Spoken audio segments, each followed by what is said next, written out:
জাহান্নামের আগুনের প্রথম ফোঁটা, প্রথম স্পর্শ যখন জাহান্নামের আগুনের লাগবে, ছুঁইবে, সাথে সাথে নাফরমানের পুরা দেহ, ভিতরের সমস্ত অঙ্গ প্রত্যঙ্গ, কলজা সুদ্ধা একই মুহূর্তে জ্বালাইয়া ফেলবে।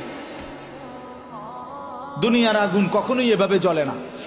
দুনিয়ার আগুন এক সাইড থেকে জ্বলতে থাকে, চেষ্টা করে লাফালাফি করলে, দৌড়ঝাঁপ করলে, ইচ্ছা করলে হয়তো বাঁচানো যায়।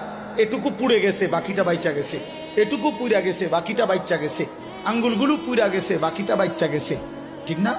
দুনিয়ার আগুন এরকম ধীরে ধীরে পড়ে, ধীরে ধীরে ধীরে ধীরে।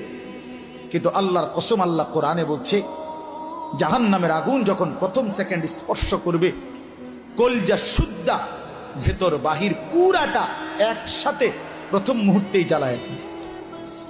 লাভ দিবেন, দৌড়াবেন না। ইন্নাহা আলাইহিম মুসাদা ফি আমাদিম মুমাদ্দাদা।